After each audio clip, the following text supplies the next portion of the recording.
hajji mabrur uchun mukofot jannat dedilar. Mukofot jannat dedilar. Bugun mana hozirgi biz oddiy sodda qilayotgan so'z bu ma'nosini tushunib bilsak bu hadis ekan.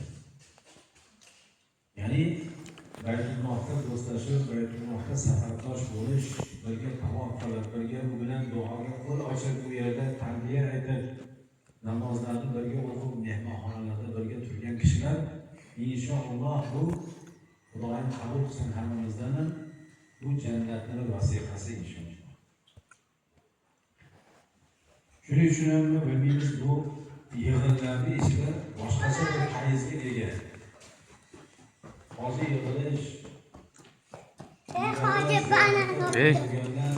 to'planib jamlanishligini uylarimizda, mehmonxonalarimizda ko'p sababdan dasturxon solinadi.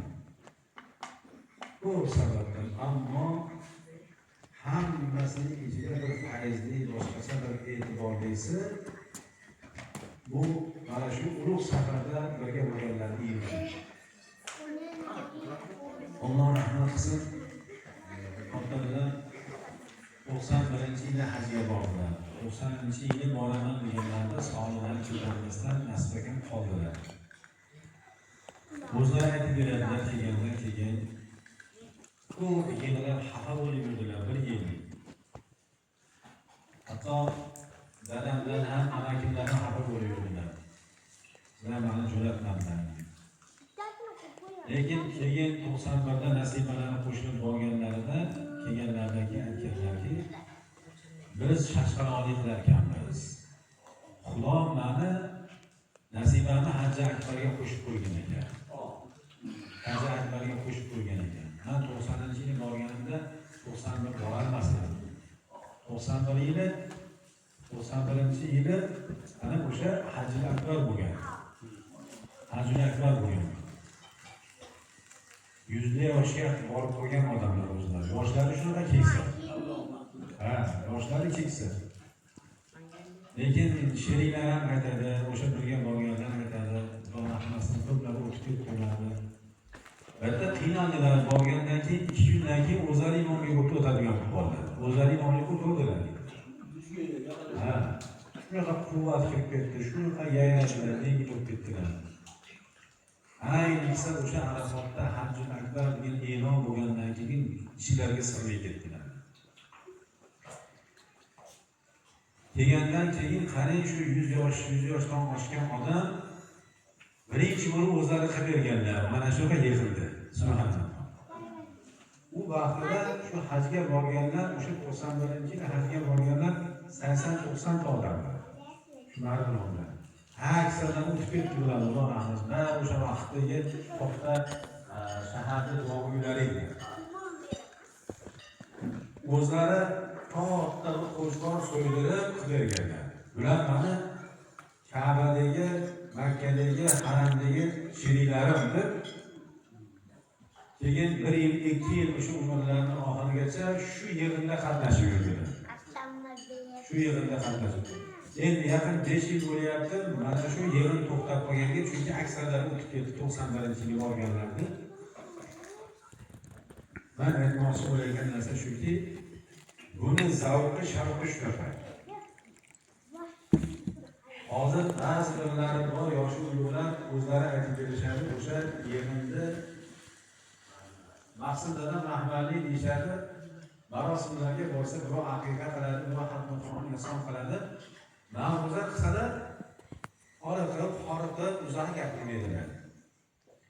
Ammo mana shu oshga yig'inga, ana shu hoji yig'ilishga kelsalar, yosharib ketadilar. Yosharib ketadilar. Shunaqa gapiradilar, charchamaydilar. Shunaqa deb gapirishadi. Bu nimani sharofatidan desiz? O'sha muhabbat, o'sha ixlos Baytullohga bo'lgan muhabbatda bu. Bular hammasi mana shunaqa deb qo'yganlar, ba'zi ular hammasi mana Ka'badagi, Ka'baning yonidagi mehmonxona boshlari bilan mana. Ular mana hamsafqarlarim deb deganda hammani aytdilar, kesin deb o'zlari kompda qo'yib so'yish faqat katta bir dasturxon yozib berganlar-da. Chunki haqiqatan o'ylab qarasak, bu ne'matga, bu ne'mat bilan bizni din amalimiz mukammal bo'ladi.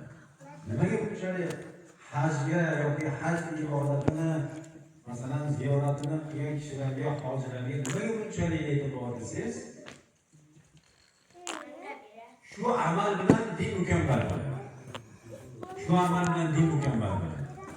Bu nima degani siz otamizdan, onamizdan musulmon tug'ildik. Musulmon yashayapmiz. Musulmon o'laylik. Birinchi dinimizni rukni iymon. Alhamdulillah iymon egasimiz. Ikkinchisi namoz. Uchinchisi ro'za. To'rtinchisi zakot. Beshinchisi haj. Mana haj ibodati bilan mo'min odamning din amali mukammal bo'ladi. Din amali mukammal bo'ladi. Hojilarni Payg'ambarimiz alayhisolatu vassalom bironcha bir amalni egasiga bunaqa demadilar. Namozxonga ham, ro'zadorga ham, zakot bergan muhsin bandaga ham bunaqa demadilar. Haj qilgan odamni Rasululloh aytadilarki, ahlul hujjaj hum ahlul zuyufur rahman. Ahlul hujjaj, ya'ni haj qilgan bandalar, hoji bo'lgan kishilar, ular Allohning rahmonning mehmonidir. Allohning mehmoni ekan, haj qilgan odam Allohga mehmon bo'ladi. Subhanalloh. Mana shu amal bilan 5 ta rukun mukammal bo'lamiz. Alhamdulillah, namoz o'qib yuribmiz, iymon egasi, zakot beryapmiz, Alloh farz qilgan ro'za tutyapmiz. Endi hajni ham qilsangizchi, dinda hamma amalni mukammal bajargan bo'lasiz-da. Shuning uchun bu amalga, bu e'tiborga amal va bu amalni atrofidagi barcha xayrli ishlarga shunaqa katta e'tibor qilish. Bir kuni Payg'ambarimiz alayhisalom ashablaridan o'tirishida bir a'robiy odam keldi. Kelib aytdi, menga dinni o'rgating. Payg'ambarimiz alayhisalom Bunyal Islam ala xamsin dedi. Islom 5 narsaga qurilgan. Iymon, namoz, ro'za, zakot, haj dedi. Musulmonchilik shu dedi. Shunda haligi odam aytdiki, shu xolosmi dedi. Ya'ni 5 ta rukunni aytdilar xolosda, bunaqa ko'p narsa shuni aytmadilar. Bu odam o'zicha bu amallarni oz sanadi-da. Haqiqatda yengil edi, oz sanadi. Shu xolosmi dedi. Payg'ambarimiz alayhisalom shu xolos dedilar. Ammo dedilar, bir bajarganingdan keyin yana nafr tariqasida qilaman sen qilasan. Bu odam aytdiki, sizni payg'ambarga jo'natgan zotga qasamki dedi. Agar meni Alloh qodir qilsa dedi, albatta shu ishlarni qilaman. Qo'shmayman dedi, kamaytirmayman dedi. Siz aytgandek qilib qilaman shu haqida. Keyin o'rnidan turib ketyapti, hali hech narsa qilgani yo'q-ku. Faqat Rasulullohga va'da berib, Alloh nasib qilsa qilaman deb kelyapti, xolos. Hech narsa qilgani yo'q. 2-3 qadam yurgandan keyin Payg'ambarimiz aytdilarki, atrofdagi odamlarga, sizlarning hozir ishlaringda men jannatni odamni ko'rgim kelyapti deganlar bo'lsa, shunga qarasizlar. Men hozir jannatni odamni ko'rgim kelyapti desa, shu odamga qarasizlar. Men hali hech narsa qilganim yo'q, qarash, subhanalloh. Ha, imkon qilganda qilaman dedi. Keyin orqasidan Rasululloh aytdilarki, agar Alloh qodir qilib gapida rost tursa, shunga qarasin dedi. Demak, bu iymon, namoz, ro'za, zakot bo'lgandan keyin haj qilsak, ana haj bilan biz iymonimiz, musulmonchiligimiz, dinimiz mukammal bo'ladi. Shuning uchun buni zavqi boshlaykan, shavqi boshlaykan. Shuning uchun beixtiyor hajga borib kelgandan keyin uyda to'y bo'lib ketar ekan. To'y bo'lib ketishlik bekorga emas ekan-da. Xursandchiligi bekorga emas ekan. Alloh rahmatidan o'sha ulug'lar bekorga bu hojini yig'inini, hoji oshini bunchalik bekorga e'tibor berishmagan. Bugun mana biz xursand bo'ldik, juda boshimiz osmonga yetdi. Mana tabarruk xonadonda mana shu nasibamiz bizga qo'shilib sizlarga keldik. Xudoyim bu solingan dasturxonlarni qabul qilsin. Shu yig'inlarga Alloh baraka bersin. Ularga mana sinfdoshlar bor ekan, qadrdonlar, qarindoshlar hammalarini Alloh taolo ahad inom qilsin. Umrda oxirigacha shunaqa izzat ikromda yaxshilikda uchrashlarni Alloh nasib etsin. Sallallohu alayhi